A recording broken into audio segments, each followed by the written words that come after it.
ಸ್ನೇಹಿತರೆ ನಮಸ್ಕಾರ. ವಿಶೇಷ ಕಾರ್ಯಕ್ರಮಕ್ಕೆ ಸ್ವಾಗತ. ನಾನು ಹೇಮಂತ್ ಸಂಪಾಜೆ. ಇವತ್ತು ನಾನು ಕರ್ನಾಟಕ ಮತ್ತು ಕೇರಳ ಗಡಿ ಭಾಗದ ಅಂದರೆ ಸುಳ್ಯಕ್ಕೆ ಹತ್ತಿರವಿರುವಂತಹ ಒಂದು ಶ್ರೀಮಲೆ ಅಂತ ಒಂದು ಪ್ಲೇಸ್ ಇದೆ. ಕುತ್ತಿಕೋಲು ಅನ್ನುವಂತಹ ಒಂದು ಜಾಗ. ಅಲ್ಲೊಂದು ಮನೆನ ನೀವು ನೋಡ್ಬೋದು. ಒಂದು ಮನೆ ಕಾಣ್ತಾ ಇದೆ ನಿಮಗೆ, ಬಡತನದ ಒಂದು ಮನೆ. ಅಲ್ಲಿ ಒಬ್ಬರೇ ಅಜ್ಜಿ ವಾಸವಿದ್ದಾರೆ ಆ ಮನೆಯಲ್ಲಿ. ಇತ್ತೀಚೆಗೆ ಕೇರಳದಲ್ಲಿ ಒಂದು ಸುದ್ದಿಯಾಗಿತ್ತು. ಕೇರಳ ಫಾರೆಸ್ಟ್ ಅವರು ಅವರಿಗೆ ಹೆಲ್ಪ್ ಮಾಡ್ತಾ ಇದ್ದಾರೆ, ಅವರನ್ನು ನೋಡ್ಕೋತಾ ಇದ್ದಾರೆ. ನೀವು ನೋಡ್ಬೋದು, ನಾವು ತುಂಬ ಕಡಿದಾದ ಪ್ರದೇಶ. ನಾವು ಹತ್ಕೊಂಡು ಬರ್ಬೇಕಾದ್ರೆ ಸುಮಾರು ಕಾಲುಗಳಿಗೆಲ್ಲ ಈ ಕಡೆ ತುಳುವಲ್ಲಿ ಉಂಬೂರು ಅಂತ ಹೇಳ್ತೇವೆ ನಾವು ಅದಕ್ಕೆ. ಅದು ಕಚ್ಚಿಬಿಟ್ಟು ಇಲ್ಲಿ ಸಿಕ್ಕಿದಲ್ಲೆಲ್ಲ ನಮಗೆ ಗಾಯ ಆಗಿಬಿಟ್ಟಿದೆ. ನಮ್ಮ ಜೊತೆ ಬಾಲನ್ ಅನ್ನೋರು ಇದ್ದಾರೆ, ಅವರು ಸಾಥ್ ಕೊಟ್ಟರು, ನಮ್ಮನ್ನು ಇಲ್ಲಿವರೆಗೆ ಕರ್ಕೊಂಡು ಬಂದರು. ಅವ್ರ ಜೊತೆ ನಾವು ಹಿಂಗೆ ಬಂದು ಇವತ್ತು ಅಜ್ಜಿಯ ಮನೆಯನ್ನು ನಾವು ತಲುಪಿದ್ದೇವೆ. ಅವ್ರನ್ನ ಮಾತಾಡಿಸುವ, ಅವರ ಕಷ್ಟ ಸುಖವನ್ನು ಕೇಳುವ. ಯಾಕಂದರೆ ಈ ಕಾಡಿನಲ್ಲಿ ಆನೆಗಳು ಓಡಾಡ್ತಿರುವಂತಹ ಈ ಒಂದು ಭಯಾನಕ ಕಾಡಿನಲ್ಲಿ ಒಬ್ಬರೇ ಮಹಿಳೆ ಒಂದು ಮನೆ ಕಟ್ಕೊಂಡು ಅಲ್ಲಿ ಇದ್ದಾರೆ. ಬಟ್ ಅವ್ರ ಮನೆ ಕೂಡ ಈಗ ಬಹಳಷ್ಟು ಶಿಥಿಲಾವಸ್ಥೆಯಲ್ಲಿದೆ, ಭಾಳ ಕಷ್ಟದಲ್ಲಿದ್ದಾರೆ. ಆದರೂ ಕೂಡ ಅವರು ಜೀವನ ಮಾಡ್ತಾ ಇದ್ದಾರೆ. ಅವ್ರ ಜೊತೆ ಮಾತಾಡೋಣ, ಅವ್ರ ಕಷ್ಟ ಸುಖವನ್ನು ಒಂದಷ್ಟು ಕೇಳೋಣ, ನೋಡೋಣ ಅವ್ರು ಏನು ಹೇಳ್ತಾರೆ ಅಂತೇಳಿ. ಬನ್ನಿ ಅಕ್ಕ, ನಮಸ್ತೆ. ವೇದಾವತಿಯವರು ಭಾಳಷ್ಟು ವರ್ಷಗಳಿಂದ ಇದೇ ಕಾಡಿನಲ್ಲಿ ಆನೆಗಳ ಜೊತೆ ಆಗಿರ್ಬೋದು, ಅವರ ಜೀವನ ಬಹಳ ಅದ್ರ ಧೈರ್ಯವಂತ ಮಹಿಳೆ. ಒಂಟಿಯಾಗಿ ನಿಂತು ಎಲ್ಲವನ್ನು ಫೇಸ್ ಮಾಡಿಕೊಂಡು ಇಲ್ಲಿ ತನಕ ಬಂದಿದ್ದಾರೆ. ಅವರಿಗೆ ಒಂದಷ್ಟು ಕೇರಳ ಫಾರೆಸ್ಟ್ ಅವರು ಹೆಲ್ಪ್ ಮಾಡಿಲ್ಲ ಅಂತಲ್ಲ, ಒಂದಷ್ಟು ಹೆಲ್ಪ್ ಮಾಡಿದ್ದಾರೆ. ಏನು ಮಾಡಿದ್ದಾರೆ, ಎತ್ತ ಮಾಡಿದ್ದಾರೆ ಅಂತ ಕೇಳುವ ಅವ್ರ ಜೊತೆ. ಈಗ ಅವರ ಮನೆ ಒಳಗಡೆ ಬಂದಿದ್ದೇವೆ. ವೇದಾವತಿಯವರು ನಮಸ್ತೆ. ನಮಸ್ತೆ ಸರ್. ಹೇಗಿದ್ದೀರಿ? ಇದ್ದೇನೆ ಹೇಗೆ. ಅಲ್ಲ, ಈ ಕಾಡಲ್ಲಿ ನಾವೇ ಬರಲಿಕ್ಕೆ ಕಷ್ಟಪಟ್ಟಿದ್ದೇವೆ. ಕಷ್ಟಪಡ್ತೀರಿ, ನಾವು ಆದರೂ ಕಷ್ಟಪಡೋದು. ಮತ್ತೆ ನಿಮ್ಮೂರ್ತಿ ಇಲ್ಲಲ್ಲ, ನಮಗೆ ಎಲ್ಲಿಗೆ ಬಿಟ್ಟು ಹೋಗ್ಲಿಕ್ಕೆ ಸಾಧ್ಯ ಇಲ್ಲಲ್ಲ. ಕಾಡು ಬಿಟ್ಟು ಎಲ್ಲೂ ಹೋಗುದಿಲ್ಲ. ಎಲ್ಲಿಗೆ ಹೋಗುದು? ಇದ್ದ ಜಾಗನ್ನು ಬಿಟ್ಟು ಎಲ್ಲಿಯಾದರೂ ಈಗ ಎಲ್ಲರೂ ಬೈತಾರೆ, ಅಲ್ಲಿಗೆ ಬಾ ಇಲ್ಲಿಗೆ ಬಾ ಅಂತ. ನಾನು ಹೋಗೋದು ಕೂತ್ಕೊಳ್ಳೋದು ಅಷ್ಟೇ, ಮತ್ತೆ ನೋಡೋದು. ಅಲ್ಲ, ನಿತ್ಯ ಇಲ್ಲಿ ಆನೆಗಳು ಬರ್ತಾ ಇದ್ದಾವೆ. ನಿತ್ಯ ಬರ್ತಾ ಇದ್ದೇವೆ. ನಾನು ಇಲ್ಲಿ ಇಲ್ಲದೆ ಹೋದ್ರೆ ಇದೊಂದು ಇರ್ಲಿಕ್ಕಿಲ್ಲ. ಅಲ್ಲ, ನೀವು ಆನೆ ನೋಡಿಸ್ತೀರಾ? ಓಡಿಸ್ತದೆ, ಮತ್ತೇನು ಮಾಡೋದು? ಓಡಿಸ್ಬೇಕು, ಗರ್ನಲ್ಲೆಲ್ಲ ಹಾಕಿದ್ದು ಓಡಿಸ್ಬೇಕು. ಅದು ನೀವು ಗರ್ನಲ್ ಓಡಿಸ್ತೀರಾ? ಚಿಪ್ಪಿಲಿ ಕೆಂಡ ಹಾಕಿದ್ದು ಅಲ್ಲಿ ಗರ್ನಲ್ ಇಟ್ಟು ಓಡಿಸೋದು ಆನೆ ಬರುವಾಗ. ಜಾಲಿ ಇಟ್ಟು ಮನೆಯಲ್ಲಿ ಗುಡಿ ಬಂದು ನಿಂತ್ಕೊಳ್ಳೋದು. ಅದು ರಾತ್ರಿ ಬಂದರೆ ಆನೆ ಬರೋದು ಈಗ ರಾತ್ರಿ ಜಾಸ್ತಿ ಬರುತ್ತೆ. 1 ಗಂಟೆಗೆ 12 ಗಂಟೆಗೆ, ಒಂದಿನ 7:30 ಗಂಟೆಗೆ ಬಂದು. 7:30 ಗಂಟೆ ಬಂತು. 7:30 ಗಂಟೆಗೆ ಬಾಕಂಡು ಇಲ್ಲಿ ನಾಯಿ ಬಿಡುದು. ಅದರಲ್ಲಿ 2-3 ಆನೆ ಇದ್ದು, ಕಂಡದಿಲ್ಲ, ಕಾಂಬೋದಿಲ್ಲ, ಕಾಣುದಿಲ್ಲ. 3 ಆನೆಗಳಿದ್ದು. 3. ಇದು ನೀವು ಗರ್ನಲ್ ಹೊಡಿಸಿದ್ರೆ? ಗರ್ನಲ್ ಹೊಡಿಸಿ ಔಟು. ಮತ್ತೆ ಅಲ್ಲಿ ಕೆಳಗೆ ಹೋಗಿದ್ದು ತಾಳೆ ಮುಟ್ಟಿದ ಶಬ್ದ ಕೇಳ್ತೀವಿ. ನಾ ಕೆಳಗೆ ಅಕ್ಕಂಗೆ ಫೋನ್ ಮಾಡಿ ಹೇಳ್ತೀವಿ, ರಾತ್ರಿ ಅಲ್ಲಿಂದ ಯಾರು ಬಂದವರು. ಸುಮಾರು 10 ಮುಟ್ಟ ಕುದ್ದದ್ದು, ಮತ್ತೆ ಮಲಗಿದ್ದೇನೆ. ಮತ್ತೆ ಎಂತ ಮಾಡೋದು? ಬೆಳಗ್ಗೆ ಹೋಗಿ ನೋಡ್ಕೊಂಡು ಎಲ್ಲ ಇಡೀ ಪೊಡಿ ಮಾಡಿ ಹೋಗೋಣ. ಎಲ್ಲ ಹೊಡಿ ಮಾಡಿದ್ದೇವೆ. ಅವತ್ತು 50 ಕಮ್ಮು 15 ಶಾಲೆ ಎಲ್ಲ ಹೊಡಿ ಮಾಡ್ಯಾಳಲ್ಲ. ಈಗ ಅಲ್ಲಿ ಆ ಕರೆಯಲ್ಲಿ ಕಮ್ಮುಟು ನಮ್ಮದು 2 ಕಮ್ಮು ಮುದ್ದಾಳು. ಮತ್ತು ಕೆಳಗೊಂದು ಅನ್ಯದಾಗಿ ಇತ್ತು, ಅದಲ್ಲಿಗೆ ಪೂರ ಹೋಟು ಕಮ್ಮುಗೆಲ್ಲ. ಅದರಲ್ಲಿ ಒಂದು 4 ಕಮ್ಮು ಮುದ್ದಾಕೊಳ್ಳಿ ಈ ವರ್ಷ. ಸಾಮಾನ್ಯವಾಗಿ ಆನೆಗಳು ಯಾವ ಟೈಮಲ್ಲಿ ಬರ್ತವೆ ಈ ಕಡೆ? ಸಾಮಾನ್ಯವಾಗಿ ಮುಂದೆ ಎಲ್ಲ ಸರಿ 1 ಗಂಟೆ ಹಾಕೋಣ ಬರ್ತಿದ್ದು. 1 ಗಂಟೆ ಬರ್ತದೆ. 1 ಗಂಟೆಗೆ. ಈಗ ಮಧ್ಯಾಹ್ನ ಅಲ್ಲ, ರಾತ್ರಿ ಅಲ್ಲತ್ತಿದ್ದರೆ ಈ ವರ್ಷ ಒಮ್ಮೆ 7:30 ಗಂಟೆಗೆ ಇಲ್ಲೇ ಬಂದಳು. ರಾತ್ರಿ 7:30 ಗಂಟೆಗೆ. 7:30ಗೆ. ಮತ್ತೊಂದು ಸಲ 9 ಗಂಟೆಗೆ. 2 ಸಲ ಬಂದದ್ದು ನಂಗೆ ಗೊತ್ತಾಗ್ತು. ಮತ್ತೆ ಅದೆಲ್ಲ ಕೆಳಗಾಗಿ ಹೋಗೋಳು, ಅದು ಗೊತ್ತಾಗ್ತದೆ ನನಗೆ. ಮತ್ತೆ ಈಗ ಇಷ್ಟೆಲ್ಲ ನೀವು ಸವಾಲುಗಳನ್ನು ಇದು ಮಾಡ್ಕೊಂಡು ನಿಮಗೆ ಬೇರೆ ಕಡೆನೂ ಹೋಗ್ಬೋದಿತ್ತು. ನೀವು ಯಾಕೆ ಇಲ್ಲಿ ಕಾಡಲ್ಲೇ ಇರಬೇಕು ಅಂತ ಡಿಸೈಡ್ ಮಾಡಿದ್ದೀರಿ? ಕಾಡಲ್ಲಿ ಇರಬೇಕು ತಿಳಿದರನ್ನು ಕೊಟ್ಟು ಎಲ್ಲಿಯಾದರೂ ಹೋಗಬೇಕು ತಿಳಿಯುವಾಗ ತೆಗೆಯೋರು ಯಾರೂ ಇಲ್ಲ. ಯಾಕೆ ಇದಕ್ಕೆ ರೆಕಾರ್ಡ್ ಉಂಟಾ? ರಿಕಾರ್ಡ್ ಉಂಟು. ನಮಗೆ ಬೇಡ ಅಂತ ಹೇಳುವುದಲ್ಲದೆ ಬೇಕು ತಲೆ ತೆಗೆಯೋರು ಯಾರೂ ಇಲ್ಲ. ಮತ್ತೆ ಕೂತ್ಕೊಳ್ಳೋದು ನಮಗೆ ಹೋಗ್ಲಿಕ್ಕೆ ಸಾಧ್ಯ ಉಂಟಾ? ಹಾಗೆ ಬಿಟ್ಟು ಹೋಗ್ಲಿಕ್ಕೆ ಉಂಟಾ ಸಾಧ್ಯ? ಹಾಗೆ ಇಲ್ಲಿ ಬಾಕಿ. ಅದು ಬಹಳ ಹಳೆ ಮನೆ ಅಂತಲ್ಲ? ಹಳೆ ಮನೆ 30 ವರ್ಷ ಆಯ್ತು ಕಟ್ಟಿ. 30 ವರ್ಷ ಆಯ್ತು. 35 ವರ್ಷ ಆಯ್ತು. 35 ವರ್ಷ ಆಯ್ತು. ಮಳೆಗಾಲಕ್ಕೆ ಅಂತ ಸೋರ್ತದ? ಸೋರುದಿಲ್ಲ, ಕಡಿಮೆ ಸೋರುದೆಲ್ಲ. ಈಗ ಪೂರ ಕುಂಬಾಗಿ ಒರಳೆ ಹಿಡಿದುದೆಲ್ಲ ಇದಾಗಿದೆ ಅಂತ. ಒಂದು 2-3 ಸಲ ಅದನ್ನು ಮುಚ್ಚಿದ್ದು ಬೇರೆ ದಂಡೆಲ್ಲ ಹಾಕಿ ಕಟ್ಟಿದ್ದು. ಅದು ವಾಪಸ್ ಈಗ ಹಾಗೆ ಆಗಿರ್ತಿತ್ತು. ಮರ ಏನಾದ್ರು ಹಾಕಿದ್ರೆ ಅಷ್ಟು ಚಂದ ಇರ್ತಿತ್ತು. ಇಂಥದ್ದೆಲ್ಲ ಮಾಡ್ಲಿಕ್ಕೆ ತೀರ್ಲಿಲ್ಲ. ಸಹಾಯ ಮಾಡ್ಲಿಕ್ಕೆ ಯಾರು ಇಲ್ವಾ ಇಲ್ಲಿ? ಇಲ್ಲಿ ಯಾರು ಇರುದು? ಯಾರು ಬರುದಿಲ್ಲ. ಇಲ್ಲಿ ಬೊಬ್ಬೆ ಹೊಡೆದು ಏನು ಕೇಳುವುದಿಲ್ಲ. ಬೊಬ್ಬೆ ಹೊಡೆದ್ರು ಕೇಳುವುದಿಲ್ಲ, ಏನಾದರೂ ಆದರೂ ಕೇಳುವುದಿಲ್ಲ, ಅಷ್ಟೇ ಗಚ್ಚಿ. ಮತ್ತೆಂತది? ಕೇರಳ ಫಾರೆಸ್ಟ್ ಅವರು ನಿಮಗೆ ಸಹಾಯ ಮಾಡಿದ್ರು? ಕೇರಳ ಫಾರೆಸ್ಟ್ ಎಂತ ಮಾಡಿದ್ರು ನಿಮಗೆ? ಅದೇ ಈ ಸೋಲಾರ್ ಎಲ್ಲ ಅವರೇ ಮಾಡಿಕೊಟ್ಟದ್ದು. ಅವ್ರು ಬಂದುಕೊಂಡು ಹೋಗ್ಕೊಂಡೆಲ್ಲ ಇದ್ರು. ಈಗ ಸೋಲಾರ್ ಇತ್ತೀಚೆಗೆ 2 ತಿಂಗಳಾಯ್ತು ಅಂತ ಕಾಣ್ತದೆ. ಅದು ಈಗ ಮಾಡಿಕೊಟ್ಟದ್ದು. ಅವು ಎಲ್ಲಾದ್ರೆ ಒಂದು ಎಂಥದಿಲ್ಲ, ದೀಪ ಚಿಮಿಲಿ ಹೊತ್ತಿಸಿಕೊಂಡು ಇದ್ದದ್ದು ನಾನು. ಅದು ನೀವು ದೀಪದ ಇದರಲ್ಲಿ ಬೆಳಕಲ್ಲಿ ದೀಪದ ಇಲ್ಲಿ ಬಂದ ನಂತರ ದೀಪದ ಬೆಳಕೆ. ಅದು ಈಗ ಚಿಮಿಲಿ ಸಿಕ್ಕುದಿಲ್ಲ. ಇದು ಡೀಸೆಲ್ ಉಂಟಲ್ಲ, ಅದನ್ನು ತಂದಿಟ್ಟದ್ದು ಉಂಟಲ್ಲಿ, ಅದನ್ನು ಹೊತ್ತಿಸೋದು. ನಿಮಗೆ ಸೋಲಾರ್ ಎಷ್ಟೊತ್ತಿಗೂ ಕರೆಂಟ್ ಇರ್ತದ? ಮಳೆ ಬರುವ ಟೈಮಲ್ಲಿ ಅದು ಇರ್ತದೆ. ಆಗ್ತದ? ಇರ್ತದೆ ಇರ್ತದೆ. ಎಷ್ಟು ಸಮಯ ಆಯ್ತು ಕೇರಳ ಫಾರೆಸ್ಟ್ ಅವರು ಇದನ್ನೆಲ್ಲ ಕೊಟ್ಟು ನಿಮಗೆ? ಅದೇ ಒಂದು ಎರಡೂವರೆ ತಿಂಗಳು ಆಯ್ತು ಅಂತ ಕಾಣ್ತದೆ. ಅವರು ಮತ್ತೆ ನಿಮ್ಮ ಪರಿಚಯ ಹೇಗಾಯ್ತು? ಯಾಕೋಸ್ಕರ ಹೇಗೆ ಅವರು ಇಲ್ಲಿಗೆ ಬರ್ಲಿಕ್ಕೆ? ಅವರು ಇಲ್ಲಿಗೆ ಬರ್ಲಿಕ್ಕೆ ಇದು ಅವರಿಗೆ ಇದ್ದದಲ್ಲ, ಈ ಫಾರೆಸ್ಟ್ನವರಿಗೆಲ್ಲ ಈ ಸ್ಥಳ ಎಲ್ಲ ನೋಡ್ಲಿಕ್ಕೆ, ಹಾಗೆ ಅವರು ಬಂದದ್ದು ಇದಾದಷ್ಟೇ. ಯಾರು ಇಲ್ಲಿ ಕೇಳಿಲ್ಲ ನಿಲ್ಬೇಡಿ ಇಲ್ಲಿ, ನೀವು ಇಲ್ಲಿಂದ ಹೋಗಿ ಅಂತ ಹೊರಡಿ ಅಂತ ಯಾರು ಹೇಳಿ? ಹೊರಡಿಂತ ಹೇಳುದಷ್ಟೇ, ನೀವು ಅದರ ಬಿಟ್ಟು ಹೋಗಿ ಮನೆಯಲ್ಲಿ ನಿಲ್ಲಬೇಡಿ ಅಂತ ಮಾತ್ರ ಹೇಳುದಷ್ಟೇ. ಬಿಟ್ಟು ಎಲ್ಲಿಯಾದ್ರೂ ಹೋಗಿ ನಿಲ್ಲಬೇಕು ಯಾರ ಮನೆಯಲ್ಲಿ ಅಂತ. ಅದು ನಾನು ಹೋಗುದಿಲ್ಲ ಹಾಗೆ ಅಷ್ಟೇ. ಯಾರ್ಯಾರ ಮನೆಯಲ್ಲಿ ನಿಲ್ಲಿಕ್ಕೆ ನಿಮಗೂ ಸಹ ಸರಿ ಹೇಳಲಿಕ್ಕೆ? ಅದೇ ಒಬ್ಬರೇ ನಿಮಗೆ ಇಲ್ಲಿ ಭಯ ಆಗುದಿಲ್ಲ ನಿಲ್ಲಿಕ್ಕೆ? ಭಯ ಆದರೆ ಏನು ಮಾಡ್ಲಿಕ್ಕೆ ಆಗ್ತದೆ? ಭಯ ಆಗ್ತದೆ. ಕತ್ತಲು ರಾತ್ರಿ ಜಾಸ್ತಿ ಭಯ ಆಗ್ತದೆ. ರಾತ್ರಿ ಹಗಲಾದ್ರೆ ಏನು ಭಯ ಇಲ್ಲ. ಕರೆಂಟ್ ಅಲ್ಲ, ಸೋಲಾರ್ ಮಾತ್ರ. ಅದು ಮುಂಚೆ ಮಾಡಿದ್ದು ಕರೆಂಟ್ ಉಂಟಲ್ಲ, ಅದೆಲ್ಲ ವೈರಿಂಗ್ ಎಲ್ಲ ಮಾಡಿ ಆಗುವಾಗ ಇನ್ನು ಸಿಕ್ಕುದಿಲ್ಲ ಅಂತ ಹೇಳಿದ್ರು. ಯಾಕೆ ಸಿಕ್ಕುದಿಲ್ಲ ಅಂತ ಹೇಳಿ? ಅದು ಯಾಕೆ ಸಿಕ್ಕುದಿಲ್ಲ ಅಂತ ಹೇಳಿದ್ರೆ, ಅದು ಇದೀಗ ನೆಗಡಿ ಎಲ್ಲ ಕಟ್ಟುವ ಇದು ಸರಿ ಇಲ್ಲ ಆಗ್ಲು ನಿಮಗೆ ಹಾಗೆ ಸಿಕ್ಕೋದಿಲ್ಲ ಅಂತ. ಅಲ್ಲಾದ್ರೆ ಜಾಗ ಸ್ಥಳ ಉಂಟಲ್ಲ, ಏನು ಇದಿಲ್ಲದ್ರೂ ಕೂಡ ಉತ್ಪತ್ತಿಯನ್ನು ಇಲ್ಲದ್ರೂ ಸ್ಥಳ ಉಂಟಲ್ಲ, ಆ ಕಾರಣದಾಗಿ ಸಿಕ್ಕುದಿಲ್ಲ ಧರ್ಮಕ್ಕೆ ಅಂತ. ಅದು ಅಲ್ಲಿಗೆ ನಿಂತದ್ದು. ಹಾಗಾದ್ರೆ ನಿಮಗೆ ಈಗ ನೀವು ಇಷ್ಟು ಕಷ್ಟದಲ್ಲಿದ್ದೀರಿ, ಆದ್ರೆ ನಿಮಗೆ ಜಾಗ ಉಂಟು ಅನ್ನೋ ಕಾರಣಕ್ಕೆ ನಿಮಗೆ ಕರೆಂಟ್ ಸೌಲಭ್ಯನೇ ಕೊಡ್ಲಿಲ್ಲ? ಕೊಡ್ಲಿಲ್ಲ, ಯಾರು ಎಂತದಿಲ್ಲ. ಕರ್ನಾಟಕದವರು ಕೊಡ್ಲಿಲ್ಲ? ಕೇರಳದವರು ಇಲ್ಲ, ಯಾರು ಇಲ್ಲ ಅಷ್ಟೇ. ನೀವು ಯಾರ ವ್ಯಾಪ್ತಿಗೆ ಬರ್ತೀರಿ? ಈಗ ಇಲ್ಲಿ ಜಾಗ ಎಲ್ಲ ಯಾವ ವ್ಯಾಪ್ತಿಗೆ ಬರ್ತದೆ? ಕೇರಳಕ್ಕೆ. ಇದು ಕೇರಳನಾ? ಕೇರಳ. ಈ ಲ್ಯಾಂಡ್ ಫುಲ್ ಕೇರಳ? ಕೇರಳ. ಅದೇ ಅಲ್ಲಿ ಗಡ್ಡಿ ಉಂಟಲ್ಲ, ಆ ಗಡ್ಡಿ ಗುಪ್ಪಂಡಿ ಈಚೆಗೆ ಪೂರ ಕೇರಳವೇ, ಈಗ ಹತ್ತಕ್ಕೆ ಕರ್ನಾಟಕ. ಈಗ ನಿಮ್ಮ ಜಾಗ ಇರುವಂತದ್ದು ಇದು ಕೇರಳದಲ್ಲಿ? ಕೇರಳ ಕೇರಳ ಕೇರಳದಲ್ಲಿ ಕೇರಳದಲ್ಲಿ. ನೀವೆಲ್ಲ ಕೆಲಸಕ್ಕೆ ಕೇರಳ? ಕೇರಳವೇ. ಕರ್ನಾಟಕದಂತೂ ಇಲ್ಲ ನಮಗೆ, ಏನೂ ಇಲ್ಲ. ಇಲ್ಲ ಇಲ್ಲ ಇಲ್ಲ. ಇವರು ಗಡಿ ಪ್ರದೇಶದ ಕನ್ನಡಿಗರು ನೋಡಿ. ಇಲ್ಲಿ ಅವರ ಒಂದು ಗುಪ್ಪೆ ಇದೆ, ಗುಪ್ಪೆಯಿಂದ ಆಚೆಗೆ ಕರ್ನಾಟಕ, ಈಚೆಗೆ ಕೇರಳ. ಇವರು ಮಾತಾಡೋದು ಅರೆ ಭಾಷೆ, ತುಳು, ಕನ್ನಡ, ಮಲಯಾಳಂ ಸ್ವಲ್ಪ. ಆದರೆ ಅವರು ಈ ಎರಡೂ ಕಡೆಗೆ ಅವರು ಜಾಸ್ತಿ ಒಡನಾಟ ಇರೋದು ಕರ್ನಾಟಕ ಕಡೆಗೆ. ಆದರೆ ಅವರ ಅವಸ್ಥೆ ನೋಡಿ, ಅವರಿಗೆ ಒಂದು ಕರೆಂಟ್ ಕೊಡಲಿಕ್ಕೆ ಆಗುವಾಗ ಅರ್ಧಕ್ಕೆ ನಿಲ್ಲಿಸಿದ್ದಾರೆ. ಅವರಿಗೆ ಜಾಗ ಉಂಟು ಅನ್ನುವಂಥ ಕಾರಣ ಒಡ್ಡಿ. ಆದರೆ ಅವರು ಸೋಲಾರ್ ಇದೊಂದು ಇರೋದಕ್ಕೆ ಹಾಕಿ ಕೊಟ್ಟಿದ್ದಕ್ಕೆ, ಅದೇ ಅದು ಕೇರಳ ಫಾರೆಸ್ಟ್ ಅವರು ಸ್ವಲ್ಪ ನಿಮಗೆ ಹೆಲ್ಪ್ ಮಾಡಿದ್ದಕ್ಕೆ ನೀವು ಇವತ್ತು ಬೆಳಕು ಕಾಣ್ತಾ ಇದ್ದೀರಿ. ಇಲ್ಲದ್ರೆ ದೀಪ. ಯಾವ ದೀಪ ಅಂತ ನೋಡುವವರು ಹೇಗೆ ಗೊತ್ತಿಸ್ತಾ ಇರೋದು ಬನ್ನಿ. ನೋಡಿ, ಇದು ಅಡಿಗೆ ಮನೆ. ಈ ದೀಪದ ಬೆಳಕಲ್ಲಿ ಬದುಕ್ತಿದ್ರಿ? ದೀಪದ ಬೆಳಕಲ್ಲಿ ಇತ್ತೀಚೆಗೆ ಬದುಕ್ತಾ ಇದ್ದೆ. ಎಷ್ಟು ವರ್ಷ ದೀಪ ಯೂಸ್ ಮಾಡಿದ್ರಿ ಇದನ್ನ? ಎಷ್ಟು ವರ್ಷ? 35-40 ವರ್ಷ ಆಗ್ಬಿಟ್ಟು ಈ ದೀಪಕ್ಕೆ. ಈ ದೀಪಕ್ಕೆ 40 ವರ್ಷ ಆಗಿದೆ. ಆನೆ ಎಲ್ಲ ಬರುವಾಗ ಓಡಿಸ್ಲಿಕ್ಕೆ ಹೋಗ್ಬೇಕಲ್ಲ? ಹೋಗ್ಬೇಕು. ಹೇಗೆ ಉಂಟಲ್ಲ ಅದು ನಿಮಗೆ ಧೈರ್ಯ? ಯಾರು ಆನೆ ಸೌಂಡಿಗೆ ಯಾರು ಹೊರಗೆ ಬರುದಿಲ್ಲ, ನೀವು ಹೇಗೆ ಹೊರಗೆ ಬರ್ತಾ ಇದ್ರಿ? ನಂಗೆ ಭಾಳ ಆಶ್ಚರ್ಯ. ಹೊರಗೆ ಬಂದು ಗರ್ನಲ್ಲಿ ಹೊಡಿಸಿ ಓಡ್ತಾ ಇದ್ರಂತೆ. ನೋಡಿ, ಆ್ಯಕ್ಚುಲಿ ಗರ್ನಲ್ಲೆಲ್ಲ ಹೊಡಿಸೋದು ಪುರುಷರೇ. ಆನೆಗಳು ಬಂದಾಗ ಯಾರು ಕೂಡ ಧೈರ್ಯ ತಗೊಳ್ಳೋದಿಲ್ಲ. ಆನೆ ಬರುವಾಗ ಎಲ್ಲರೂ ಹೆದರ್ಕೊಳ್ತಾರೆ. ಅಂದರೆ ಇವರು ಏಕಾಂಗಿಯಾಗಿ ನಿಂತು ಆನೆಯನ್ನು ಗರ್ನಲ್ಲಿ ಓಡಿಸಿ ರಾತ್ರಿ 1 ಗಂಟೆಗೆಲ್ಲ ಎದ್ದು ಅಲ್ಲ? ಹೌದು ಹೌದು. 1 ಗಂಟೆ 2 ಗಂಟೆ ಆದರೂ ಕೂಡ ರಾತ್ರಿ ನಿದ್ದೆ ಬರುವುದಿಲ್ಲ. ಒಂದು ದಿವಸ ಆನೆ ಬಂದದನ್ನು ನೆನ್ಪು ಮಾಡ್ಕೊಡಿ. ಯಾವ ಥರ ನಿಮಗೆ ಆನೆ ಬಂದ ಸನ್ನಿವೇಶ? ದೀಪದಲ್ಲಿ ಬೆಳಕು ಇಟ್ಕೊಂಡು ಹೀಗೆ ದೀಪನ್ನು ಇಲ್ಲಿ ಇಟ್ಟುದು ನಾನು ಚಾಚಿ ತಗೊಂಡು ಜಾಲಿಗೆ ಹೋಗುದು. ಅದು ಈಗ ಬಂದು ಇಲ್ಲಿಗ ಮುದ್ದು ಹಾಕಿ ಹೋಗಿದೆಲ್ಲ, ಹತ್ತಿರ ಕಾಣುವುದಿಲ್ಲ ಅಲ್ಲ ನನಗೆ.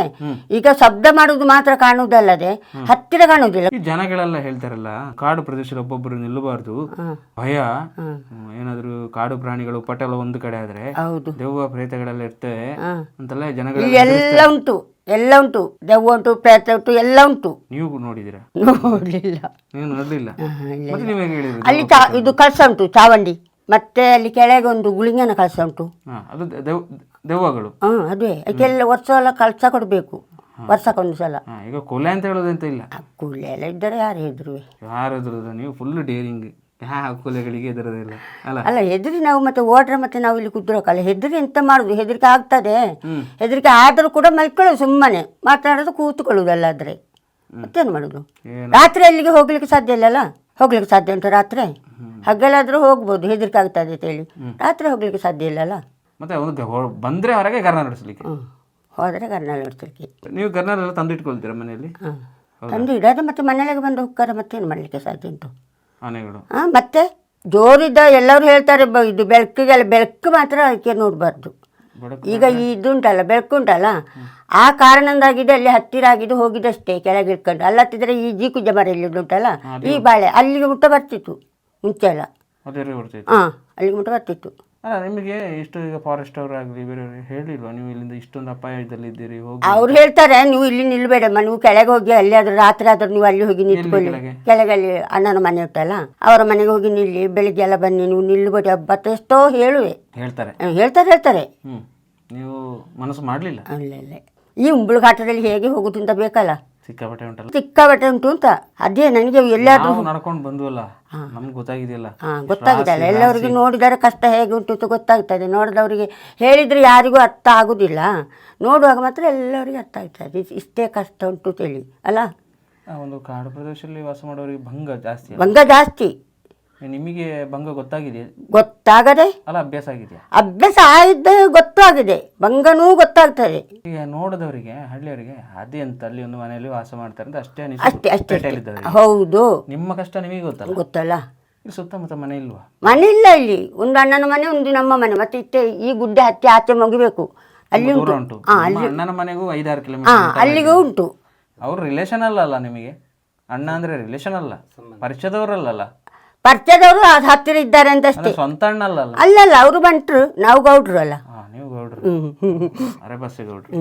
ಅದೇ. ನಿಮ್ಮ ಬದುಕು ಹೇಗೆ, ದಿವಸ ನೀವು ಹೇಗಿರ್ತೀರಿ? ಒಂದು ದಿವಸ ಒಬ್ಬರೇ ನೋಡಿ, ಸಾಮಾನ್ಯವಾಗಿ ಎಲ್ರಿಗೂ ಒಬ್ಬರೇ ಇದ್ರೆ ಒಂಥರ ಬೋರು ಅಂತ ಹೇಳ್ತಾರೆ. ಒಬ್ಬರೇ ಇದ್ದರೆ ಒಂದು ತಿನ್ಲಿಕ್ಕೆ ಆಗುದಿಲ್ಲ, ಒಂದು ಟಿವಿ ನೋಡ್ಬೇಕು ಅಂತ ಹೇಳ್ತಾರೆ. ಇಲ್ಲದ್ರೆ ಒಂದು ನಮ್ಮಂತ ಹುಡುಗರು ಮತ್ತೆ ಈಗಿನ ಕಾಲದ ಕೆಲವು ಅಜ್ಜಿಯರೆಲ್ಲ ಇಂಟರ್ನೆಟ್ ನೋಡ್ತಾರೆ, ಫೇಸ್ಬುಕ್ ನೋಡ್ತಾರೆ. ನಿಮಗೆ ಯಾವುದಿಲ್ಲ, ಅದು ಯಾವುದು ಬೇಡ ನನಗೆ. ನಾನು ಟಿವಿ ಎಲ್ಲಾದ್ರೂ ಹೋದಲ್ಲಿ ಟಿವಿ ಇದ್ದಲ್ಲಿ ನಾನು ಅದನ್ನು ನೋಡುವುದೇ ಇಲ್ಲ. ರೇಡಿಯೋ ಒಂದು ಇತ್ತು, ಅದು ಮಾತ್ರ ಹಾಳಾಗಿದೆ ಈಗ. ಅಲ್ಲತ್ರ ರೇಡಿಯೋ ವಾರ್ತೆ ಅದು ಇದೆಲ್ಲ ಕೇಳ್ಕೊಂಡಿದ್ದೆ ರಾತ್ರಿ ಹೊತ್ತಿಗೆ, ಅದೊಂದು 12 ಗಂಟೆ ಊಟ ಕೇಳ್ಕೊಂಡಿತ್ತು. ಈಗ ಅದು ಇಲ್ಲ, ಈಗ ರೇಡಿಯೋನೂ ಇಲ್ಲ. ಈಗ ನೀವು ಇಡೀ ದಿವಸ ಹೇಗೆ ಕಳಿತೀರಿ? ಮತ್ತೆ ನೀವು ಎಂತ ಮಾಡ್ತೀರಿ? ಏನಾದರೂ ತೀರ್ರೆ ಏನಾದರೂ ಮಾಡ್ಕೊಂಡು ಕೆಲಸ ಆಗ್ತೈತೆ, ಕಾಡು ಕಟ್ಕೊಂಡು ಎಲ್ಲ ಇರ್ತೇನೆ. ಈಗ ಸುಮಾರು 1 ತಿಂಗಳು ಆಯ್ತು ಸರ್, ಇಲ್ಲ ಅಂತ ಕೆಲಸ ಮಾಡ್ಲಿಕ್ಕಿಲ್ಲ, ತೀರುದಿಲ್ಲ. ಅದೆಂತ ಕೈ ಕಾಲು ಪುರ ನೋವು ಎಲ್ಲ, ತಲೆನೋವು, ಕಂಡಬಟ್ಟೆ, ಸೊಂಟ ನೋವು ಎಲ್ಲ ಆಗುದು. ಒಂದು ಜಾಸ್ತಿ ಕೆಲಸ ಮಾಡಲಿಕ್ಕೆ ಆಗುದಿಲ್ಲ. ಈಗ ಕತ್ತಿಯಲ್ಲಿ ಈಗ ಎಡದ ಕೈಯಲ್ಲಿ ಕಡಿದಾನೆ, ಈಗ ಕಡಿಯುವಾಗ ಅದು ಕತ್ತಿ ರಟ್ಟಿ ಹೋಗ್ತದೆ. ಈಗ ಇಲ್ಲಿ ಕರ್ಕಲಲ್ಲಿ ಕಡಿಬೇಕು, ಅದು ಕಡಿಯುವಾಗ ಅದು ಕಡಿಲಿಕ್ಕೆ ಆಗುದಿಲ್ಲ. ಬೆಳಿಗ್ಗೆ ಎಲ್ಲ ಎಷ್ಟು ಗಂಟೆಗೆ ಬೆಳಿಗ್ಗೆ ಹೇಳ್ತೀರಿ ನೀವು? ಬೆಳಿಗ್ಗೆ ಬೇಗ ಹೇಳಲಿಕ್ಕೆ ಆಗುದಿಲ್ಲ, ಒಂದು 7 ಗಂಟೆ ಕಲಿಯೋದೇ ಹೇಳಲಿಕ್ಕೆ ಆಗುದಿಲ್ಲ. ಯಾವ ಈಗ ಹುಷಾರಿಲ್ಲದ ಮೇಲೆ ಹಾಗೆ. ರಾತ್ರಿ ಎಷ್ಟೊತ್ತಿಗೆ ಮಲಗ್ತೀರಿ? ರಾತ್ರಿ 12 ಗಂಟೆ ಎಲ್ಲ ಕಳೀತಾರೆ. ಆನೆ ಎಲ್ಲ ಬರ್ತದಂತ ನೋಡಿಯೇ ಮಲಗುದು. ಯಾಗಾದ್ರೆ ಒಂದು ದಿವಸ ಇಷ್ಟು ದೊಡ್ಡ ಮನೆ ಈಗೆಲ್ಲ ಇರುವಾಗ ಆನೆಗಳು ಹತ್ರ ಬರುವ ಸಾಹಸ ಯಾವತ್ತೂ ಮಾಡಲಿಲ್ಲಲ್ಲ? ಒಂದು ದಿವಸ ಕೂಡ ಮನೆ ಅಂಗಳಕ್ಕೆ ಬಂದ ಇತಿಹಾಸ ಇಲ್ಲ? ಇಲ್ಲ, ಅಂಗಳಕ್ಕೆ ಇಷ್ಟುವರೆಗೆ ಬರಲಿಲ್ಲ.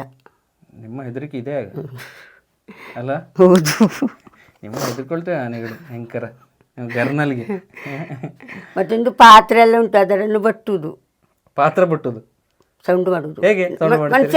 ಮನುಷ್ಯರು ಉಂಟು ಗೊತ್ತಾಗ್ಬೇಕಲ್ಲ. ಇಲ್ಲಿ ಮನುಷ್ಯರು ಇಲ್ಲದಿದ್ದರೆ ಒಟ್ರಾಸಿ ಬಂದ್ರೆ, ಮನೆಗೆ ಬಂದ್ರೆ ಗೊತ್ತುಂಟ ನಮಗೆ. ನೋಡಿ ಅದು ತೆಗೆದು ತೋರಿಸಿ. ಅಜ್ಜಿ ನೋಡಿ, ಅವರು ಎಷ್ಟು ಬದುಕಿಗೋಸ್ಕರ ಹೋರಾಟ ಮಾಡ್ತಾ ಇದ್ದಾರೆ. ನಾವು ಎಲ್ಲ ಹೇಳ್ತೀವಿ ಒಬ್ಬರಿದ್ರೆ ಬೋರ್ ನಮಗೆ ಇರಕ್ಕೆ ಒಂದು ದಿವಸ ಇರೋಕ್ಕಾಗೋದಿಲ್ಲ ಅಂತೇಳಿ.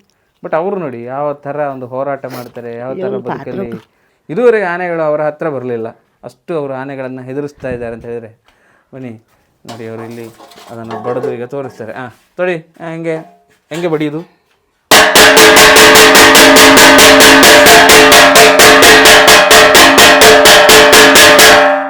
ಇಷ್ಟು ಬಡಿದ್ರೆ ಆನೆ ಎಸ್ಕೇಪ್, ಆನೆ ಓಡದೆ ಅಲ್ಲ, ಆನೆ ನಿಲ್ಲುವುದಿಲ್ಲ ಅಲ್ಲ, ಇಷ್ಟು ಬಡಿದ್ರೆ.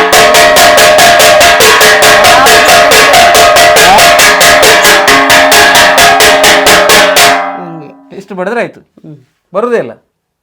ಅದೇ ಮನೆ ಹತ್ರ ಬರುದಿಲ್ಲ, ಕೆಳಗೆಲ್ಲ ಬರ್ತದೆ ಅಲ್ಲ, ಕೆಳಗಿಂತ ಸೌಂಡ್ ಕೇಳುದಿಲ್ಲ ಅಲ್ಲ. ಇಲ್ಲಿ ಮನುಷ್ಯರು ಇದ್ದಾರೆ ಅಂತ ಗೊತ್ತಾಗುದಿಲ್ವಾ? ಗೊತ್ತಾಗ್ತದಲ್ಲ. ಗೊತ್ತಾಗದೆ ಮತ್ತೆ. ಮತ್ತೆ ಗರ್ನಲೆಲ್ಲ ಇಟ್ಟಿದ್ದೀರಿ? ಎಲ್ಲಿಂದ ತರುದು ನೀವು ಗರ್ನಲೆಲ್ಲ?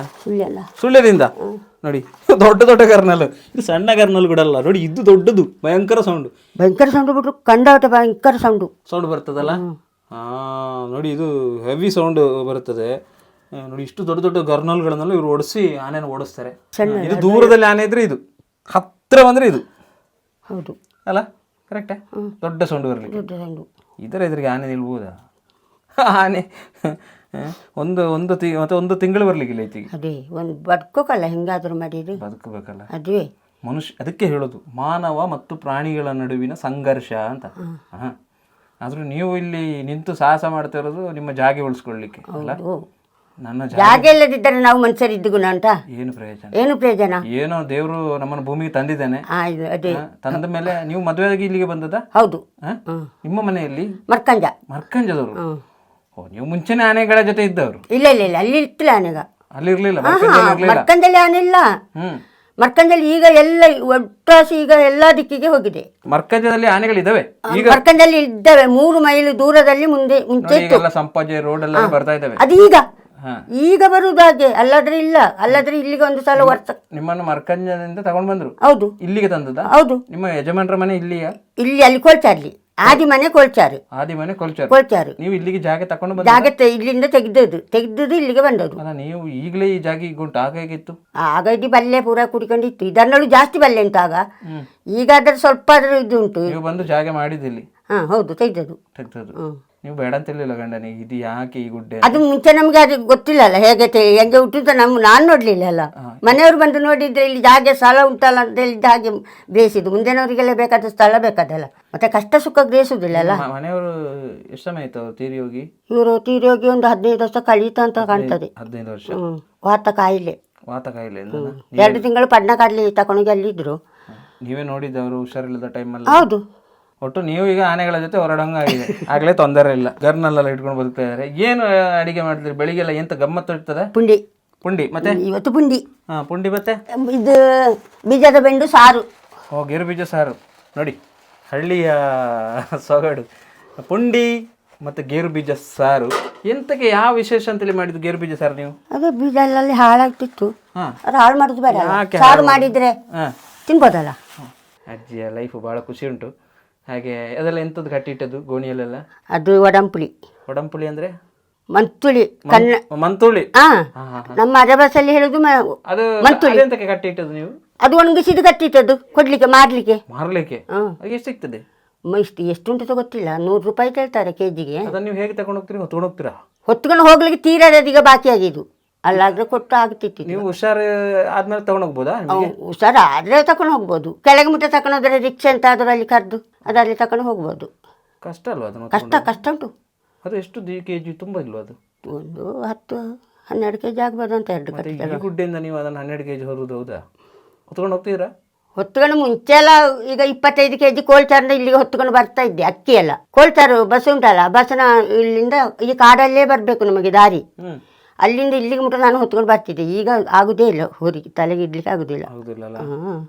68 ವರ್ಷ ಆಯ್ತು. ಅದೇ ಮೇಲೆಲ್ಲ ಮಡಲೆಲ್ಲ ಇಟ್ಟಿದ್ದೀರಿ? ಮಡಲ್ಲ, ಅದು ಕಿಚ್ಚಿ ಹಿಡಿದಿಲ್ಲ, ಹಾಗೇನೆ ಇಟ್ಟದ್ದು. ಮಳೆಗಾಲ ಅಲ್ಲ, ಎಲ್ಲ ತಂಪು ಒಂಥರ. ಜೋರು ಮಳೆ ಬರುವಾಗ ನಿಮಗೆ ಏನ್ ಅನಿಸ್ತದೆ ಈ ಕಾಡು ಒಳಗಡೆ? ಜೋರು ಮಳೆ ಬರುವಾಗ ಸ್ವಲ್ಪ ಹೆದರಿಕೆ ಆಗ್ತದೆ. ಮಳೆ ಬಂದದೆ ಎಲ್ಲರೂ ಮನೆ ಬಿದ್ದರೆ ಅಂತ ಹೆದರಿಕೆ ಆಗುದು. ಹಾಗೆ ಹೊರಗೆ ಕಟ್ಲೆಯಲ್ಲಿ ಇಟ್ಟುದು ಅಲ್ಲೇ ಮಲ್ಬೋದು ನಾನು. ಒಳಗೆ ಮಲ್ಗಲಿಕ್ಕೆ ಧೈರ್ಯ ಬರುದಿಲ್ಲ. ಮನೆ ಬೀಳ್ಬೋದು ಅಂತ ನಿಮಗೆ ಅನಿಸ್ತದ? ನನಗೆ ಹಾಗೆ ಅನಿಸ್ತದೆ. ಯಾಕೆ ಅನಿಸ್ತದೆ? ಎಲ್ಲಾದ್ರೂ ಬಿದ್ದರೆ ಕುಂಬಾಗಿದೆ ಅಲ್ಲ, ಗಟ್ಟಿಲ್ಲಲ್ಲ. ನಿಮ್ಗೆ ಯಾರು ಕಟ್ಟಿ ಕೊಡುದಿಲ್ವಾ? ಕಟ್ಟಿ ಕೊಡುದು ಯಾರು? ಹೇಳ್ಬೇಕು, ರಾಜಕಾರಣಿಗಳಿಗೆ ಎಲ್ಲ ಯಾರಿಗಾರು ಹೇಳ್ಬೇಕು. ನಮಗೆ ಅಲ್ಲಿ ಹೇಳ್ಬೇಕಾದ್ರೆ ಈ ಕೇರಳ ಮಲೆಯಾಳ ಊರ್ಲಿ ಸರಿ ಅದು ಆಗುದಿಲ್ಲ. ಸರಿ ಏನಾದ್ರು ಮಾಡಿದ್ದು ಇದು ಮಾಡೋರು ಹೇಳಿದ್ರೆ ಮಾಡುದೆಲ್ಲವರು ಹೇಳುದು ಹಾಗೆ. ನಿಮಗೆ ಸ್ಥಳ ಉಂಟಲ್ಲ, ನಿಮಗೆ ಯಾವುದು ಸಿಕ್ಕುದಿಲ್ಲ ಅಂತ. ಪೆನ್ಷನ್ ಎಲ್ಲ ಸಿಕ್ಕೊಂಡಿತ್ತು ಮುಂದೆ, ಈಗ ಪೆನ್ಷನ್ ಇಲ್ಲ, ಎಂಥದ್ದು ಇಲ್ಲ. ಪೆನ್ಷನ್ ಕೂಡ ಇಲ್ಲ. ನೀವು ಯಾಕೆ ಕೇರಳ ಸರ್ಕಾರ ಕೊಡ್ತಿಲ್ಲ? ಒಂದು 4-5 ವರ್ಷ ಪೆನ್ಷನ್ ಸಿಕ್ಕಿದೆ, ಅದನ್ನ ಮೇಲೆ ಎಂಥದ್ದು ಇಲ್ಲ. ಈಗ ಈ ಗಡಿ ಭಾಗದಲ್ಲಿ ನಿಮಗೆ ಅನಿಸುದಿಲ್ವಾ, ನಾನು ಕರ್ನಾಟಕದಲ್ಲಿ ಇದ್ರೆ ಸೇಫ್ ಆಗ್ತಿದ್ದೆ, ಕರ್ನಾಟಕದಲ್ಲಿ ಗಡಿಯಲ್ಲಿ ನಿಂತುಕೊಂಡು ನಾನು ಎಂತ ಮಾಡುದು? ನಿಮಗೊಂದು ಅನಿಸುದಿಲ್ಲ? ಅನಿಸಿದ್ರೆ ಏನ್ ಮಾಡ್ಲಿಕ್ಕೆ ಆಗುದಿಲ್ಲ. ಎಷ್ಟೋ ಕನ್ನಡಿಗರು ಇದೇ ತರ ಕಷ್ಟ ಪಡ್ತಾ ಇದ್ದಾರೆ. ಅತ್ಲಾಗೆ ಇವ್ರು ಅತ್ಲಗೂ ಇಲ್ಲ, ಇತ್ಲಗೂ ಇಲ್ಲ. ಹೌದು ಅಲ್ವಾ? ಹೌದು. ಅದನ್ನು ಬಹಳ ಚೆನ್ನಾಗಿ ರಿಸರ್ಚ್ ಸೆಟ್ ಎಲ್ಲ ತೋರಿಸ್ತಾರೆ ಫಿಲ್ಮ್ ಅಲ್ಲಿ. ನಮ್ಮ ಕಾಸರಗೋಡು ಸಿನಿಮಾ ಅದರಲ್ಲಿ ತೋರಿಸಿದ್ದಾರೆ ಅಂತ. ಅದೇ ತೋರ್ಸದೆ. ಮತ್ತೆ ಕರ್ನಾಟಕದವರಿಗೆ ಎಂತ ಸಮಸ್ಯೆ ಆಗ್ತದೆ, ಕನ್ನಡ ಭಾಷೆಗೆ ಎಂತ ಸಮಸ್ಯೆ ಆಗ್ತದೆ, ಕರ್ನಾಟಕದಲ್ಲಿ ಇದ್ದವರು ಗಡಿ ಭಾಗದಲ್ಲಿ ಇದ್ರೆ ಏನು ಸಮಸ್ಯೆ ಎದುರಿಸಬೇಕಾಗ್ತದೆ, ಅದನ್ನೆಲ್ಲ ತೋರಿಸಿದ್ದಾರೆ. ನಿಮ್ಮದು ಪರಿಸ್ಥಿತಿ ಹಂಗೇನೆ ಈಗ. ಅದುವೇ ಪೆನ್ಷನ್ ಇಲ್ಲ. ಹೌದು ಅಲ್ವಾ? ಹೌದು. ಪೆನ್ಷನ್ ಇಲ್ಲ, ಮತ್ತೆಂತ ಸಿಗುದಿಲ್ಲ ನಿಮಗೆ? ಯಾವುದೂ ಇಲ್ಲ. ಪೆನ್ಷನ್ ಇಲ್ಲ, ಕರೆಂಟ್ ಇಲ್ಲ, ಮತ್ತೆ ಸರಿ ರಸ್ತೆ ಇಲ್ಲ, ಮನೆ ಇಲ್ಲ. ರೋಡ್ ಒಂದು ಮಾಡಬೇಕು ತಲೆ, ಅಲ್ಲಿಂದ ಕೆಳಗಿಂದ ತಂದು ಇಲ್ಲಿ ಮುಟ್ಟ ರೋಡ್ ಇತ್ತು. ಈಗ ಮಾತ್ರ ಅದೆಲ್ಲ ಅಲ್ಲೆಲ್ಲ ಕೂಡಿ ಇದಾಗಿದೆ, ಹಾಳಾಗಿದೆ. ಒಂದು 12-13 ಸಾವಿರ ರೂಪಾಯಿ ಆಗಿದೆ ಅಲ್ಲಿಂದ ಇಲ್ಲಿಗೆ ರೋಡ್ ಬರುವಾಗ. ಇಲ್ಲಿ ತಿರ್ಗಾಸಂದ ಅದು ನಾವೇ ಮಾಡಿದ್ದು. ಇದೆಂಥದ್ದು ದೇವರ ಮನೆಯಾ? ದೇವರು ಇಲ್ಲಿದ್ದಾರೆ. ಓಕೆ. ಯಾವ ದೇವರನ್ನು ನಂಬ್ತೀರಿ ನೀವು? ದೇವರು ಇದು ಸುಬ್ರಹ್ಮಣ್ಯನ ಮಣ್ಣು ಅಲ್ಲ. ಹಾಂ, ಸುಬ್ರಹ್ಮಣ್ಯ. ಇದು ಸುಬ್ರಹ್ಮಣ್ಯ ಅಂದ್ರೆ ಹಾಂ, ಅದರಲ್ಲಿ ಅವರ ಸ್ಥಳ ಕೂಡ ಅವರದ್ದೇ. ಹೌದಾ? ಅದರದ್ದೇ ಇದ್ದದ್ದು ಈಗ ಎಲ್ಲವರು. ಈಗ ಹೇಳುದು ನನ್ನ ಸ್ಥಳ ನನ್ನದು ತಿಳಿದು. ಇದು ಸುಬ್ರಹ್ಮಣ್ಯನ ಮಣ್ಣು ಹಾಂ, ಜಾಗೆ. ಸುಬ್ರಹ್ಮಣ್ಯಂದು ಹೇಗೆ ಸುಬ್ರಹ್ಮಣ್ಯಂದು? ಇಲ್ಲಿ ಬಂಡರ್ಕ ಸುಬ್ರಹ್ಮಣ್ಯ. ಹಾಂ ಹಾಂ, ದೇವಸ್ಥಾನದ ದೇವ್ರು. ದೇವಸ್ಥಾನ. ಓಕೆ, ನೀವು ಅದರ ಭಕ್ತರು. ಹಾಂ, ಇದೇನಿದು ಈ ಕಡೆ ಜಾಗ? ಜಾಗೆ ಇತ್ತು. ಜಾಗೆ ಇದೆಂತ ರೂಮಾ? ಅದೊಂದು ರೂಮು. ಹಾಂ, ರೂಮು. ಹಾಂ, ಓಕೆ. ನೋಡಿ ಒಂದು ರೂಮು ನೋಡಿ ಹೇಗಿದೆ ಫುಲ್ಲು. ಇಂಥ ಮನೆಗಳು ಈಗ ನೋಡಲಿಕ್ಕೆ ಸಿಗೋದು ಅಪರೂಪ. ಅಪರೂಪ. ಎಲ್ಲಿ ಇಲ್ಲ, ಎಲ್ಲ ಟೆರಿಸ್ ಮನೆ. ಎಲ್ಲಿ ಟ್ಯಾರಿಸ್ ಎಲ್ಲ. ಒಂದು ಭಯ ಏನಂತಂದ್ರೆ ಇದರ ಮಾಡೊಂದೆಲ್ಲ ಬೀಳ್ಬೋದು ಅಂತಲ್ಲ. ತುಂಬ ವರ್ಷ ಆಯಿತು, ಮಾಡೊಮ್ಮೆ ರಿಪೇರಿ ಮಾಡಿಸ್ಬೇಕು ಅಂತ ಅಲ್ವಾ? ನೋಡಿ, ನಮ್ಮ ಸ್ಥಳೀಯ ಬಂದೆಡ್ಕದ ಹುಡುಗರೆಲ್ಲ ಇದ್ದಾರಲ್ಲ, ನಮ್ಮ ಕರ್ನಾಟಕದವರು ಎಲ್ಲ ಹುಡುಗರೆಲ್ಲ ಸೇರಿದ್ರೆ ದೊಡ್ಡ ವಿಷಯ ಅಲ್ಲ ಅಂತ. ವಿಷಯ ಅಲ್ಲ. ನಿಮ್ಮ ಮನೆ ರಿಪೇರಿ ಮಾಡಿ ಕೊಡ್ಬೋದು ಹೌದು ಅಲ್ವಾ? ನಿಮ್ಮ ಕಷ್ಟದಲ್ಲಿರುವಾಗ ಎಲ್ಲರೂ ಬರ್ಬೋದು. ಅದ್ವೇ. ಪಾಪ ನೀವು ಒಬ್ಬರೇ ಇರೋದು. ಹೌದು. ಬದುಕಲಿಕ್ಕೋಸ್ಕರ ಹೋರಾಟ ಮಾಡಬೇಕು ಅಲ್ವಾ? ಅದ್ವೇ. ಬೇರೆ ದಾರಿನೂ ಇಲ್ಲ. ದಾರಿ ಇಲ್ಲ. ಹಾಗಾದರೆ ಓಡೋನು ಸರಿ ಆದರೆ ಅಟ್ಲೀಸ್ಟ್ ಅದರಿಂದ ಒಂದು ಪ್ರಾಣಿಗಳಿಂದ ಗರ್ನಲ್ಲಿ ಓಡಿಸ್ಬೋದು. ಹೌದು. ಇದಕ್ಕಿಂತ ಇದಕ್ಕಿಂತ ಇದಕ್ಕೆ ಏನು ಮಾಡಲಿಕ್ಕೆ ಸಾಧ್ಯ ಇಲ್ಲ. ಮನುಷ್ಯರೇ ಮಾಡಬೇಕಷ್ಟೇ. ಮನುಷ್ಯರು ಸೇರಿ ಹೌದು. ನಮ್ಮ ಹುಡುಗರೆಲ್ಲ ಸೇರಿ ಏನಾದ್ರು ಮಾಡ್ಯಾರು, ಅದನ್ನು ಸರಿ ಮಾಡಿ ಕೊಟ್ಟಾರು ಅಂತ ಅನಿಸ್ತದೆ ನನಗೆ. ನಿಮ್ಮ ಕಷ್ಟ ಕಂಡು ಒಂದು ಅಕ್ಕಂಗೆ, ವೇದವತಿ ಅಕ್ಕನವರ ಒಂದು ಮಾಡನೊಂದು ರಿಪೇರಿ ಮಾಡಮ್ಮ ಅಂತೇಳಿ ನಮ್ಮ ಹುಡುಗರೆಲ್ಲ ಬರಲಿ ಅಲ್ವಾ? ಅದೇ. ಈಗ ನಿಮ್ಮ ಮನೇನ ಇಲ್ಲಿಂದ ಹೊರಗಡೆಯಿಂದ ನಾವು ನೋಡೋದಾದ್ರೆ ಬನ್ನಿ, ಅದೆಂತ ಅದೆಲ್ಲ ಕಟ್ಟಿಗೆ ನಿಮ್ಮಂತ ಸೌದೆ ಎಲ್ಲ ಇಸಿಕೆ ಸೌದೆ ಇಡ್ಲಿಕ್ಕೆ ಮೇಲೆ ಗುಡ್ಡೆ. ನಾವೀಗ ನೀರು ಬರೋದು ಮೇಲೆ ಪೈಪ್ ಹಾಕಿ 150 ಮೀಟರ್ ಪೈಪು ಬೇಕು. ಗುಡ್ಡೆಯಿಂದ ನೀರು ನ್ಯಾಚುರಲ್ ಪ್ರಕೃತಿ. ಅರಗ್ಗಲ ಮಾತ್ರ ಇಲ್ಲ 3 ಮಾಸ ಬೇಸಿಗೆಯಲ್ಲಿ ಇಲ್ಲ. ಅದರಲ್ಲಿ ಮಾಡ್ತೀರಿ ಕೆಳಗೆ ಒಳ್ಳೆ ಇದು ಉಂಟಲ್ಲ ಹೂವು, ಅಲ್ಲಿ ಅಲ್ಲಿಗೆ ಹೋಗೋದು. ಮತ್ತೆ ಏನು ಮಾಡೋದು? ಕುಡಿಬೇಕಲ್ಲ. ಈಗ ನಾನು ಕೇಳೋದು, ಈಗ ನಿಮಗೆ ಈಗ ಆಗ್ತದೆ. ಹೌದು. ಇನ್ನು ಸ್ವಲ್ಪ ಪ್ರಾಯ ಎಲ್ಲರೂ ಹೇಳೋದು ಹಾಗೆ. ಈಗ ಇದು ಆಗ್ತದೆ, ಇನ್ನೇನು ಮಾಡುವರಿ ಅಂತ. ಆದಾಗ ಆಗ್ತದೆ, ಮತ್ತೆ ಏನು ಮಾಡಲಿಕ್ಕೆ ಆಗೋದಿಲ್ಲಲ್ಲ. ಮತ್ತೇನು ಮಾಡೋದು? ಏನು ಬೇಕಾದ್ರೆ ಆಗಲಿ ಅಂತ ಬೇಯಿಸೋದು ಅಷ್ಟೇ ಮನಸ್ಸಿನೊಳಗೆ. ಮತ್ತೇನು ಮಾಡಲಿಕ್ಕೆ ಸಾಧ್ಯ ಇಲ್ಲ. ಈ ಜೀವ ನಮ್ಮದಲ್ಲ, ದೇವ್ರದ್ದು ಅಂತ ನೀವು ಬದುಕ್ತಾ ಇದ್ದೀರಿ. ದೇವ್ರು ಕೊಟ್ಟ ಜೀವ ಅವನೇ ಸಾಕ್ತಾನೆ ಅಂತ. ಹೌದು. ಮತ್ತೇನು ಮಾಡಲಿಕ್ಕೆ ಸಾಧ್ಯ ಇಲ್ಲ ಅಲ್ಲ. ನೋಡಿ, ಅಲ್ಲಿ ಕಲ್ಲು ಕಾಣ್ತಾ ಇದೆಯಲ್ಲ, ಆ ಕಲ್ಲು ಹತ್ರ ಆ ಕಡೆಗೆ ಕರ್ನಾಟಕ, ಈ ಕಡೆಗೆ ಕೇರಳ. ಇವರ ಪಾಡು ದೇವರೇ ಬಲ್ಲ. ಯಾವುದು ಫೆಸಿಲಿಟಿ ಇಲ್ಲ ಇವರಿಗೆ. ಇಂತಹ ತುಂಬ ಜನ ಇದ್ದಾರೆ ಕರ್ನಾಟಕದ ಭಾಗದಲ್ಲಿ ಇದ್ದುಕೊಂಡು ಕನ್ನಡ ಮಾತಾಡಿಕೊಂಡು, ತುಳು ಮಾತಾಡಿಕೊಂಡು, ಅರೆಭಾಷೆ ಮಾತಾಡೋರು. ಇವತ್ತು ಒಂದು ಸೈಡಲ್ಲಿ ಅವ್ರಿಗೆ ಯಾವುದಕ್ಕೂ ಸೌಲಭ್ಯ ಇಲ್ಲ, ಫೆಸಿಲಿಟಿ ಇಲ್ಲದಾಗೆ ಇದೆ. ಇದಕ್ಕೆ ಈಗ ಯಾರನ್ನು ದೂರಬೇಕು ನಾವು? ಅದೇ, ಯಾರನ್ನು ದೂರಿದ ಸುಖ ಇಲ್ಲ ಅಲ್ಲ. ಸುಖ ಇಲ್ಲ. ತುಂಬ ವರ್ಷದಿಂದ ಇದ್ದೀರಿ. ಅದೇ ಅದೇ ಅದೇ ಅದೇ. ಹಾಗಾದರೆ ನಾನು ಹೇಳೋದೊಂದೇ, ಪಾಪ ಇವರಿಗೆ ಒಂದು ಆನೆಗಳನ್ನು ಹೇಗೋ ಇವರು ಓಡಿಸ್ತಾ ಇದ್ದಾರೆ ಗರ್ನಲ್ಲೆಲ್ಲ ಹೊಡಿಸಿ. ಆದರೆ ಮನೆ ನೋಡಿ ಅಲ್ಲಿ ಮುರಿದು ಬೀಳಲಿಕ್ಕಾಗಿದೆ ನೋಡಿ. ಆ ಪರಿಸ್ಥಿತಿ ನೋಡಿ, ಅಲ್ಲಿ ಕಾಣ್ತಾ ಇದೆಯಾ? ಫುಲ್ ಬೆಂಡ್ ಆಗಿದೆ ನೋಡಿ ಮನೆ. ಇದೆಲ್ಲ ಸೈಡ್ ಬೆಂಡ್ ಆಗಿದೆ. ಅವರಿಗೆ ಒಂದೇ ಹೆದರಿಕೆ, ಯಾವಾಗ ಇದು ಬೀಳ್ತದೋ ಗೊತ್ತಿಲ್ಲ ಅಂತ. ಬಹಳ ಭಯ ಇದೆ. ಕ್ರ್ಯಾಕ್ ಬಿದ್ದಿದೆ ಗೋಡೆ ಎಲ್ಲ, ಇಲ್ಲಿ ಕಾಣ್ಬೋದು ಕ್ರ್ಯಾಕ್ ಬಿದ್ದಿದೆ. ಮತ್ತು ಇಲ್ಲಿ ನೋಡಿ ಸೈಡಿಗೆಲ್ಲ ನೋಡಿ ಹೇಗೆ ಆಗಿದೆ ನೋಡಿ. ಅಲ್ಲಿ ಅದು ಎನಿ ಟೈಮು ಇದಾಗುವ ಸಾಧ್ಯತೆ ಉಂಟು. ಪಾಪ ಇಲ್ಲಿ ಯಾರೂ ಇಲ್ಲ. ಇವರು ಕೂಗಿಕೊಂಡ್ರು ಏನು ಮಾಡಿ, ಎಂಥ ಜನನೇ ಇಲ್ಲ ಇಲ್ಲಿ. ಇಲ್ಲಿಂದ ಒಂದು 5 ಕಿಲೋಮೀಟ್ರ್ ಕೆಳಗಡೆ ಹೋಗಬೇಕಷ್ಟೇ ಇವರು ಕೇಳಬೇಕು ಅಂತಾದರೆ. ಯಾರು ಕೇಳಬೇಕು ಅಂತಾದರು ಅವರು ಕೂಡ ಅಲ್ಲೇ, ಅವರಿಗೂ ಕೇಳಲಿಕ್ಕಿಲ್ಲ. ಅಷ್ಟು ದೂರ ಉಂಟು. ಹಾಗಾಗಿ ಅವರಿಗೊಂದು ಸಣ್ಣ ರಿಪೇರಿ ಯಾರಾದರೂ ಮಾಡಿಕೊಟ್ರೆ ಅಟ್ಲೀಸ್ಟ್ ಒಂದು ಅವರು ಈ ಮಳೆಗಾಲ ಟೈಮಲ್ಲಿ ಸ್ವಲ್ಪ ಇದಾಗ್ಬೋದು. ಆದಷ್ಟು ನಾವು ಜನರಿಗೆ ತಲುಪಿಸುವ ಕೆಲಸವನ್ನು ಮಾಡ್ತೇವೆ ಅಮ್ಮ, ಅಲ್ಲಿಗಿಲ್ವಾ? ಆಯ್ತಾಯ್ತು. ಯಾರಾದರೂ ಮಾನವೀಯತೆ ಇರುವವರು ಬಂದು ಇವರಿಗೆ ಸ್ವಲ್ಪ ಸಹಾಯವನ್ನು ಮಾಡಿ, ನಾವು ಅಟ್ಲೀಸ್ಟ್ ಒಂದು ಚಾವಣಿ ಆದರೂ ಸರಿಯಾಗಲಿ ಅಂತೇಳಿ ಅಲ್ಲಕ್ಕ. ಒಳ್ಳೆಯದಾಗಲಿ. ನಿರಂತರ ಸುದ್ದಿಗಳಿಗಾಗಿ ನ್ಯೂಸ್ ನಾಟ್ ಔಟನ್ನು ನೋಡ್ತಾ ಇರಿ, ಬೆಂಬಲಿಸಿ, ಶೇರ್ ಮಾಡಿ, ಸಬ್ಸ್ಕ್ರೈಬ್ ಮಾಡಿ ಅಂತ ಹೇಳ್ತಾ ವಿಶೇಷ ಕಾರ್ಯಕ್ರಮವನ್ನು ಮುಗಿಸ್ತೇನೆ. ಧನ್ಯವಾದಗಳು. ನಮಸ್ಕಾರ.